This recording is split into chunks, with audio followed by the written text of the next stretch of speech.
Hello student, do maths without pen के इस episode में हम लोग यूनिट डिजिट कंसेप्ट को सीखेंगे। स्टूडेंट, एसएससी, रेलवे या एमबीए एंट्रेंस के बहुत सारे एग्जामिनेशंस में इस तरह के प्रश्न पूछे जाते हैं कि आपको एक लंबा सीक्वेंस दिया जाएगा कुछ एक नंबर्स का और बोला जाएगा find the digit at unit place. अब एक बात तो हम लोग नॉर्मली समझते हैं कि अगर हम सारे नंबर्स को मल्टीप्लाई कर दें तो आंसर आएगा, और जब आंसर आएगा तो हम उसका यूनिट डिजिट देख लेंगे। लेकिन यह बिल्कुल भी व्यवहारिक नहीं है कि इतने बड़े बड़े नंबर्स का इतनी संख्या में हम लोग मल्टीप्लिकेशन करें और फिर आंसर तक पहुंचें। तो इसका एक बहुत ही सिंपल अप्रोच है कि अगर हमें यूनिट डिजिट ही निकालनी है तो फिर हम सारे नंबर्स का मल्टीप्लाई क्यों करें। Unit digit always depends on unit digit. इकाई स्थान सदैव इकाई स्थान पर ही निर्भर करती है। तो अगर हमें सिर्फ यूनिट डिजिट निकालना है तो हम क्यों ना सिर्फ सबके यूनिट डिजिट को मल्टीप्लाई करें। जैसे 428 का यूनिट डिजिट 8 है, अगले नंबर का यूनिट डिजिट 9 है, तो हम इसको मल्टीप्लाई करें 8 × 9 72। फिर 72 पूरा लेने की जरूरत नहीं है, उसका यूनिट डिजिट ले लें 2 और उसको अगले नंबर से मल्टीप्लाई कर दें 2 × 3 = 6। फिर इस 6 को अगले नंबर के यूनिट डिजिट से 6 × 6 = 36, और फिर इस 6 को अगले नंबर के यूनिट डिजिट से तो 6 × 7 = 42, और फिर इसके यूनिट डिजिट 2 को अगले नंबर के यूनिट डिजिट 2 × 2 = 4, और जो लास्ट में रह गया आपके हाथ में वो आंसर हो गया। तो बेहद आसान है स्टूडेंट कि अगर आपको यूनिट डिजिट ही निकालनी है तो हम इसके लिए पूरे नंबर्स को मल्टीप्लाई नहीं करेंगे। Unit digit always depends on unit digit.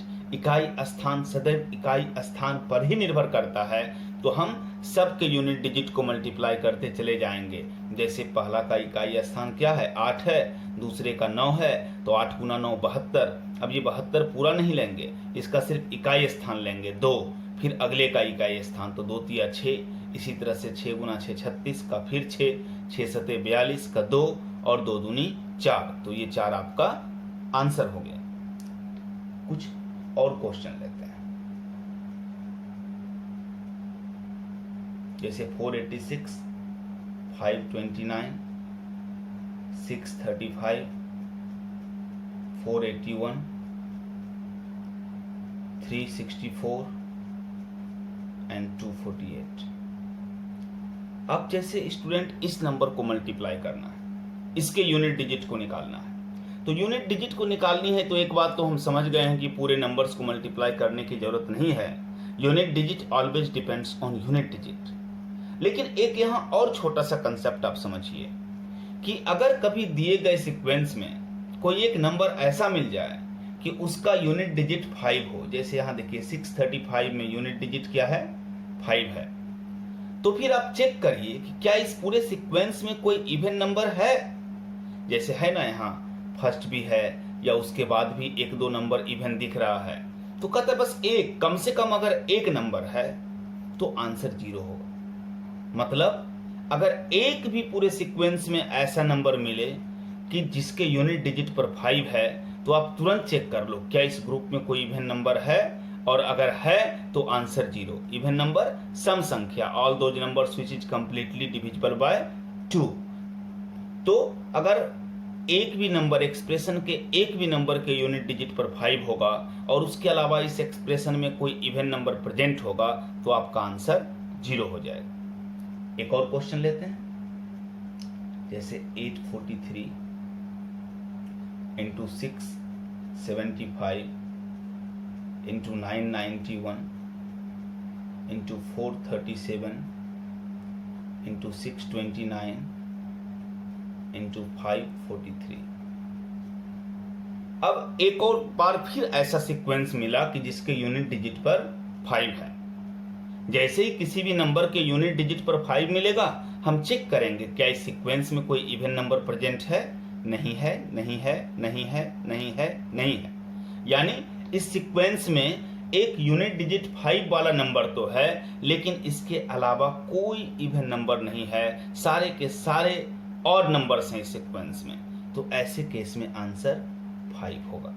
तो स्टूडेंट एक और शॉर्टकट हो गया कि अगर हमको एक तो हो गया कि यूनिट डिजिट निकालना है तो सिर्फ हम यूनिट डिजिट मल्टीप्लाई करते चले जाएंगे, लास्ट में जो हाथ में रहेगा वो आंसर हो जाएगा। दूसरा हो गया कि अगर पूरे सीक्वेंस में एक भी ऐसा नंबर मिल जाए कि जिसके यूनिट डिजिट पर 5 है तो हम तुरंत चेक करेंगे कि क्या पूरे सीक्वेंस में कोई ऐसा नंबर है जो कि इवन हो, जो सम हो। अगर होगा तो आंसर 0 होगा, और अगर नहीं होगा, सीक्वेंस में सारे के सारे नंबर्स ऑड नंबर्स होंगे, तो आंसर 5 होगा।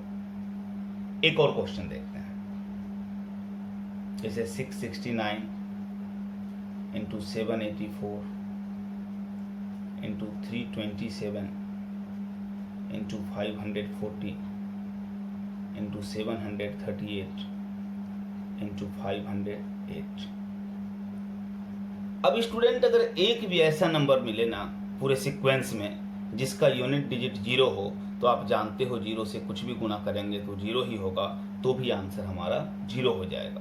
तो यह भी दिमाग में रखना है कि अगर सीक्वेंस में एक भी ऐसा नंबर मिल गया कि उसका यूनिट डिजिट 0 है तो सीधा सीधा पूरे सीक्वेंस का आंसर 0 हो जाएगा।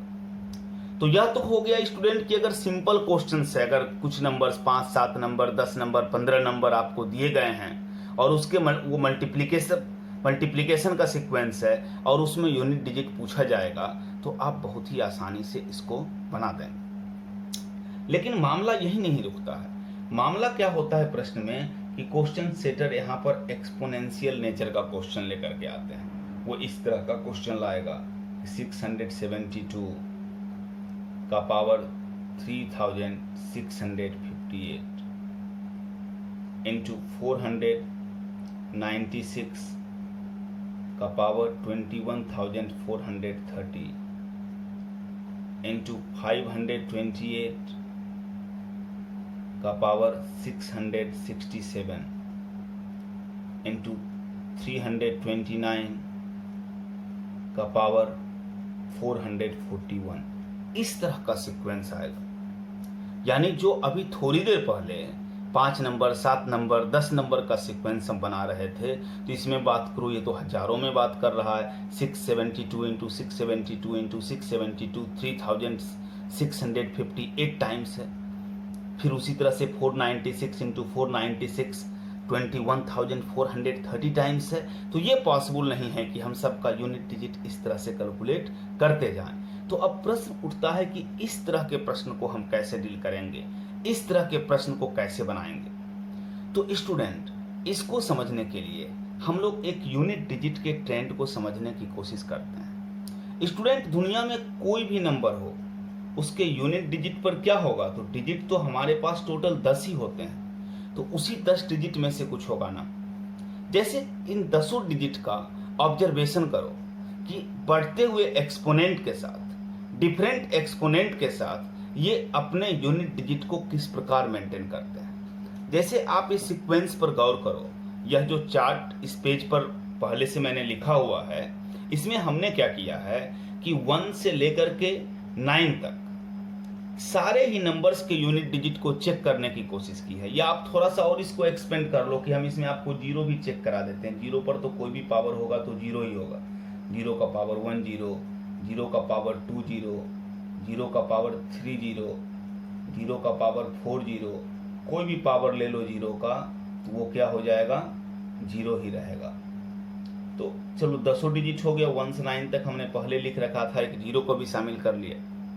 तो आप देखोगे इस चार्ट में कि 0, 1, 5, 6 4 ऐसा डिजिट है कि जिसके यूनिट डिजिट का वैल्यू यह खुद होता है, चाहे पावर कितना ही क्यों ना दे दो। कौन कौन? 0, 1, 5, 6। ये 4 ऐसा नंबर है कि जिसका पावर कुछ भी कर दो, 4 ऐसा यूनिट डिजिट है, 0 का कुछ भी पावर करते रहोगा, वैल्यू जो होगा उसका यूनिट डिजिट 0 ही होगा। 1 का कुछ भी पावर करें, वैल्यू का यूनिट डिजिट 1 ही होगा। 5 का कुछ भी पावर करें, 5 का पावर 1 5, 5 का पावर 2 25, 5 का पावर 3 125, 5 का पावर 4 625। कितना भी आगे बढ़ते चले जाएं, लेकिन इसका यूनिट डिजिट खुद 5 ही होगा। उसी तरह से 6 में 6 का पावर 1 6, 6 का पावर 2 36 का 6, 6 का पावर 3 216 का 6, कितना भी पावर करते रह जाएं क्या होगा, तो यूनिट डिजिट खुद 6 ही होगा। तो 4 नंबर हमें क्या मिल गया कि चाहे इसका एक्सपोनेंशियल वैल्यू कुछ भी रहे, यह अपना यूनिट डिजिट खुद ही होगा।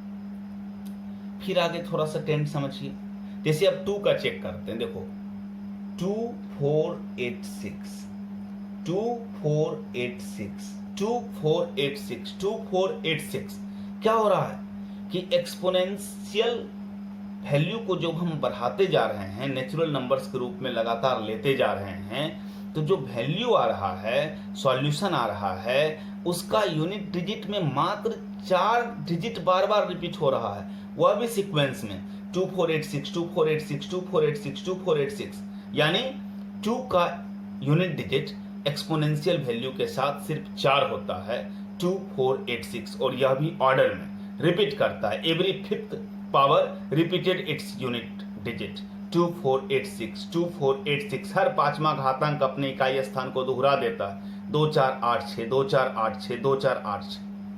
3 में देखो, 3 में भी ये प्रॉपर्टी 3971 3971 3971 3971। 7 में देखो 7931 7931 7931 7931। 8 में देखो 8426 8426 8426 8426। तो स्टूडेंट 2 3 7 8 4 डिजिट ऐसा मिलता है कि जिसका यूनिट डिजिट 4 के सेट में रिपीट करता है। Every fifth power repeated its unit digit, हर पांचवा घातांक अपने इकाई स्थान को दोहरा देता है। यानी अगर हमको 2 का पावर 9 निकालना है तो 9 में 4 का सेट निकाल दो, 4 से डिवाइड कर दो, 4 to the 8, तो रिमेनिंग 1, तो जो 2 का पावर 1 का वैल्यू होगा वही 2 के पावर 9 का वैल्यू होगा। चूंकि ये 4 के सेट में है, तो अगर किसी भी बड़े पावर को हमको निकालना होगा तो उससे पहले वाला 4 का जितना सेट है उसको निकाल देंगे, वो 0 खत्म हो जाएगा, फिर जो रिमेनिंग बचेगा हम उसको पावर के रूप में कर लेंगे। खैर हम उस पर चर्चा करेंगे कैसे बनाएंगे, लेकिन 2 नंबर और बच रहा है, 2 डिजिट 4 और 9, उसका चेक करो। 46 46 46 46 46 91 91 91 91 91, यानी 2 के सेट में रिपीट कर रहा है। अब अगर इसको हम अलग बनाएं तो फॉर्मूले का 3 पार्ट हो जाएगा। एक काम करो, हम ठीक है 2 के सेट में हो रहा है लेकिन 4 भी कर लें तो क्या दिक्कत है, 4 में भी तो होगा ना, 46 46 46 46, तो 4 में भी दिक्कत नहीं है। अगर 2 पर भी इसको ब्रेक करेंगे तो बन जाएगा, लेकिन 4 में भी कोई दिक्कत नहीं है। तो इसको भी हम लोग इसी सीक्वेंस में रख लेते हैं, 9191 9191। अगर हम 4 के सेट में भी सोचें, इससे फायदा हमको ये होगा कि हमको 4 और 9 के लिए फॉर्मूला फिर तोड़ना नहीं पड़ेगा। तो हम लोग 4 और 9 को भी इसमें मिला लें, तो हमको स्टूडेंट सीधा सीधा क्या हो गया, 2 ग्रुप मिल गया। एक ग्रुप मिल गया कि अगर यूनिट डिजिट पर 0156 है तो पावर कुछ भी हो, ये अपना वैल्यू खुद होगा। और अगर 2 3 7 8 4 9 में से कुछ है तो हम इस समझ जाएंगे कि इसका यूनिट डिजिट 4 के सेट में रिपीट करेगा। तो अगर हम इसके एक्सपोनेंट को 4 से डिवाइड कर दें तो क्या होगा, जैसे 2 का पावर हमने एग्जांपल दिया 9 का निकालना है, तो 9 में 4 से डिवाइड कर देंगे, 4 to the 8, तो ये दोनों सेट निकल गया, तो रिमेनिंग क्या बच गया, 9 में से 8 चला गया तो 1 बचा, यानी जो 2 के पावर 1 का वैल्यू होगा वही 2 के पावर 9 का वैल्यू होगा। 2 के पावर 10 का निकालना है, 10 में 4 से डिवाइड कर देंगे, 4 to the 8, रिमेनिंग 2, यानी 2 सेट निकल गया। उसके बाद ये दूसरा नंबर है तो जो 2 का पावर 2 का वैल्यू होगा वही 2 के पावर 10 का वैल्यू होगा। खैर इसको हम एक वर्किंग स्टेप में बदलने की कोशिश करते हैं। तो ये चार्ट क्लियर है। अगले पेज पर हम लोग फॉर्मूला लाएंगे तो उसमें हम लोग लिखेंगे इसको अलग ग्रुप में, इसको अलग ग्रुप में। तो आपके पास इस पेज पर ये कंसेप्ट क्लियर होना चाहिए कि 0156 का अगर यूनिट डिजिट पर हो तो पावर कुछ भी हो, यह अपना यूनिट डिजिट खुद ही होगा। लेकिन अगर 2 3 7 8 4 9 हो यूनिट डिजिट पर तो इसका पावर जैसे जैसे बढ़ेगा तो इसका यूनिट डिजिट 4 के सेट में रिपीट करता है। अब हम इसको वर्किंग रूल में इस कंसेप्ट को बदलते हैं। तो स्टूडेंट जब हम वर्किंग रूल की बात करेंगे तो हम क्या करेंगे कि जो भी नंबर दिया गया हो तो कंसेप्ट हम एक बना लेते हैं कि at first check that unit digit of base is from 0156 और नॉट। हम इसको यहाँ पर लास्ट में इस पेज के कॉर्नर में एक्सप्लेन करते हैं। कहता है सबसे पहले क्या करो चेक कर लो कि जो बेस है उसका यूनिट डिजिट 0156 में से कुछ है कि नहीं। बेस आप बेटर समझते हैं, जैसे मान लो 426 ये बेस हो गया और पावर कुछ भी ले लो 1827। कहता है अगर इसको सॉल्व करना है, अगर हमको 426 का पावर 1827 निकालनी है, तो कहता है रूल क्या कहता है, वर्किंग रूल कहता है at first check that unit digit of base is from 0156 और नॉट। सर्वप्रथम आप यह जांचें कि दी गई संख्या का आधार इकाई अंक 0, 1, 5 या 6 है या नहीं।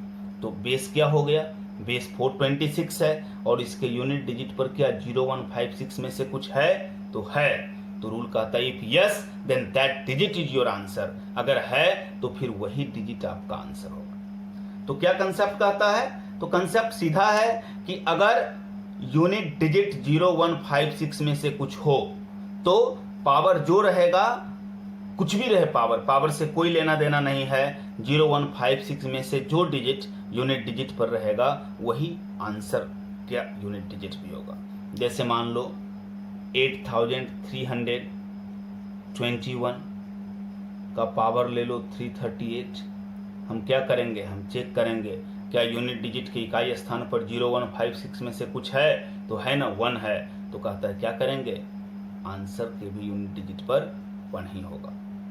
तो क्लियर है। सबसे पहले हम क्या करेंगे, हमारा वर्किंग स्टेप क्या होगा बड़े एक्सपोनेंशियल वैल्यू वाले क्वेश्चन को बनाने का, कि हम चेक करेंगे कि जो बेस नंबर है उसके यूनिट डिजिट पर क्या 0156 में से कुछ है, अगर है तो जो है वही आपका आंसर है। But if no then divide last two digit of exponent by 4। कहता है अगर ऐसा नहीं हुआ तब, तो कहता है घातांक के अंतिम 2 अंकों में 4 से भाग दीजिए। कहता है जैसे मान लो 532 और इसका हम पावर ले लें 423। कहता है कि चेक सबसे पहले क्या करेंगे, तो हम चेक करेंगे जो बेस नंबर है, बेस नंबर के यूनिट डिजिट पर 0156 में से कुछ है कि नहीं। तो कहता है ये तो नहीं है, तब क्या करें। तो हमने सीखा था कि अगर नहीं है तो मतलब इसका यूनिट डिजिट 4 के सेट में रिपीट करता है। पिछले पेज में ये ऑब्जर्व हम लोगों ने किया था। तो हमने क्या सीखा था कि एक्सपोनेंट में अगर हम 4 से भाग दें तो 4 का जितना सेट होगा वो निकल जाएगा और उसके बाद जो एक्सपोनेंट बचेगा उसको हम लोग सॉल्यूशन में ले लेंगे। तो कहता है क्या पूरे एक्सपोनेंट में भाग दें, मान लो कभी कभी 5 अंक 6 अंक 7 अंक का एक्सपोनेंट दे देगा, तो क्या पूरे में भाग दें। कहते नहीं, 4 से डिविजिबिलिटी का रूल क्या कहता है कि all those numbers whose last 2 digit is completely divisible by 4 और 0 then that number is completely divisible by 4। क्या कहता है 4 से विभाज्यता का नियम, कि जिस संख्या के अंतिम 2 अंकों में या तो 4 से पूरा भाग लग जाए या अंतिम 2 स्थान पर 0 हो तो वह पूरी संख्या 4 से पूर्णतः विभाक्त होती है। तो इस कंसेप्ट का हम इस्तेमाल करेंगे और हम एक्सपोनेंट के लास्ट 2 डिजिट को चेक करेंगे। लास्ट 2 डिजिट में 4 से भाग देंगे, उसमें जितना रिमाइंडर बचेगा पूरे एक्सपोनेंट में भी भाग देने पर पक्का उतना ही रिमाइंडर बचेगा। तो रूल क्या कहता है, फिर से एक बार कंबाइन करेंगे कि at first check that unit digit of base is from 0156 और नॉट। सर्वप्रथम यह जांचे कि दी गई संख्या का आधार इकाई अंक 0, 1, 5 या 6 है या नहीं। If yes then that digit is your answer, यदि हाँ तो वही अंक आपका उत्तर होगा जो हमने पहला और दूसरा एग्जाम्पल देखा। बट कहता है if no then divide the last 2 digit of exponent by 4। यदि नहीं तो आप घातांक के अंतिम 2 अंकों में 4 से भाग दें, तो क्या हो जाएगा 23 में 4 से डिवाइड करेंगे 4 5 द 20, तो क्या हो जाएगा रिमाइंडर बचेगा 3। तो कहता है if reminder come 1 then power is 1, reminder come 2 then power is 2, reminder come 3 then power is 3। और 4 से डिवाइड कर रहे हैं तो रिमाइंडर 4 नहीं आ सकता, अगर पूरा भाग लग गया रिमाइंडर 0 आया तो पावर 4। क्या करेंगे, 4 से भाग देने के बाद अगर शेषफल 1 आएगा तो घातांक को 1 कर देंगे, शेषफल 2 आएगा तो घातांक को 2 कर देंगे, शेषफल 3 आएगा तो घातांक को 3 कर देंगे, और अगर पूरा भाग लग गया शेषफल 0 आ गया तो घातांक को 4 कर देंगे। तो यहाँ पर क्या हुआ है कि हम जैसे ही एक्सपोनेंट के लास्ट 2 वैल्यू को 4 से डिवाइड करेंगे 4 5 द 20 तो रिमाइंडर 3 आया, तो हम यूनिट डिजिट का पावर 3 कर लेंगे। तो 2 का पावर 3 क्या होता है 8, और ये आपका सॉल्यूशन होगा। एक और एग्जांपल देख लीजिए, जैसे मान लो 4367 और इसका पावर ले लेते हैं 3246। अब इसको हमको बनाना है, इसका यूनिट डिजिट निकालना है। Find the digit at unit place. हम सबसे पहले चेक करेंगे कि क्या जो बेस है उसके यूनिट डिजिट पर 0156 में से कुछ है, तो कहता है नहीं है। तो पावर के लास्ट 2 डिजिट में 4 से डिवाइड कर दीजिए। तो 46 में 4 से डिवाइड करेंगे तो 11 4 द 44, रिमाइंडर 2। तो रिमाइंडर 2, तो यूनिट डिजिट का पावर 2 कर देंगे। 7 का power 2, 7 7 the 49। It's your answer. तो क्लियर है स्टूडेंट? क्या करेंगे अगर इतनी बात आप समझ गए तो कितना भी बड़ा से बड़ा नंबर दिया गया हो, बड़े से बड़े एक्सपोनेंशियल वैल्यू का नंबर दिया गया हो, आप आराम से उसको बना सकते हैं। आपको बस क्या करना है, आप चेक कर लो कि यूनिट डिजिट ऑफ बेस 0156 में से कुछ है या नहीं। अगर है तो जो है वही आपका आंसर, अगर नहीं है तो आप पावर के लास्ट 2 डिजिट में 4 से भाग दे दो। अगर रिमाइंडर 1 आया तो यूनिट डिजिट का पावर 1 कर लो। रिमाइंडर 2 आया तो यूनिट डिजिट का पावर 2 कर लो। रिमाइंडर 3 आया, यूनिट डिजिट का पावर 3 कर लो। और अगर पूरा पूरा भाग लग गया, रिमाइंडर 0 आया तो यूनिट डिजिट का पावर 4 कर लो और ये आपका सॉल्यूशन हो जाएगा। एक जो बड़ा क्वेश्चन हम लोग लिए थे उसको हम लोग एक बार फिर से चेक करते हैं। वो क्वेश्चन हम फिर से लिखते हैं। वो क्वेश्चन आपका क्या था? वो क्वेश्चन था 672 का पावर 3658 इंटू 496 का पावर 21,430 फिर इंटू 528 का पावर 667। फिर इसके अलावा एक नंबर था 329 और इसका पावर 441। ये प्रश्न था, ये हमारा प्रश्न नंबर 5 था। इससे पहले 4 क्वेश्चन हम लोग किए थे। अब इसको उसमें हम नहीं बना रहे थे कि उसमें तो एक्सपोनेंशियल वैल्यू एकाएक आ गया तो हम लोग सिंपल क्वेश्चन कर रहे थे, तो यह तो बिल्कुल नया था। लेकिन स्टूडेंट अब आप भली भांति इसके कंसेप्ट को समझ गए हैं, तो आपको कुछ नहीं करना है। आप चेक कर लो, क्या करो कि यूनिट डिजिट 0156 में से कुछ है, नहीं है, पावर के लास्ट 2 डिजिट में 4 से डिवाइड कर दो। 14 4 द 56, रिमाइंडर क्या हुआ 2, तो 2 का पावर 2 कर देंगे। फिर अगले स्टेप में यूनिट डिजिट 0156 में से कुछ है, पावर कितना रहे देखना ही नहीं है, जो है वह खुद अपना यूनिट डिजिट रह जाएगा। फिर आगे 0156 में से कुछ है, नहीं है, पावर के लास्ट 2 डिजिट में 4 से डिवाइड कर देंगे। 16 4 द 64, रिमाइंडर 3, तो क्या करेंगे 8 का पावर 3 कर लेंगे। और फिर लास्ट में 0156 में से कुछ है, नहीं है, पावर के लास्ट 2 डिजिट में 4 से डिवाइड कर देंगे। 4 10 द 40, क्या बच गया रिमाइंडर 1, तो 9 का पावर 1 कर लेंगे। एक स्टेप और कर लीजिए, 2 का पावर 2 4 हो गया, 6 तो है ही, 8 का पावर 3, यूनिट डिजिट क्या हो जाएगा 2 हो जाएगा और 9 का पावर 1 9 हो जाएगा। फिर जैसे हम लोग यूनिट डिजिट को मल्टीप्लाई करते थे, 4 6 द 24 का 4, 4 2 द 8 और 8 9 द 72 का 2, और ये आपका आंसर होगा। तो कितना भी बड़ा नंबर रहे, कितने भी बड़े एक्सपोनेंट का नंबर रहे, आप आराम से इसको कर सकते हैं। एक आध क्वेश्चन और देख लेते हैं। जैसे मान लो 397 का पावर 438 इंटू 491 का पावर 3287, 524 का पावर 6483, 9223 का पावर 447। अब इसको हमको बनाना है, हम क्या करेंगे, हम बारी बारी से चेक करेंगे। यूनिट डिजिट पर क्या 0156 में से कुछ है, नहीं है, पावर के लास्ट 2 डिजिट में 4 से डिवाइड कर देंगे। 4 9 द 36, रिमाइंडर 2, 7 का पावर 2, 7 7 द 49। 0156 में से कुछ है तो पावर कुछ भी रहे, यूनिट डिजिट ये अपना खुद रह जाएगा। 0156 में से कुछ है नहीं, लास्ट 2 डिजिट में क्या करेंगे, 4 से 24 द 80, रिमाइंडर 3, 4 का पावर 3, 4 ही रह जाएगा। 0156 में से कुछ नहीं है, पावर के लास्ट 2 डिजिट में, तो 11 4 द 44, 47 में 44 गया 3, 3 का पावर 3 क्या हो जाएगा 7 रह जाएगा। सॉल्व कर देंगे, 9 1 द 9, 9 4 द 36 का 6, 6 7 द 42 का 2। तो कोई भी नंबर्स रहे आप उसको आराम से कर सकते हैं। फिर से कंसेप्ट देखते हैं, जैसे मान लो एक और क्वेश्चन देखते हैं, 492 का पावर 671, 383 का पावर 4328,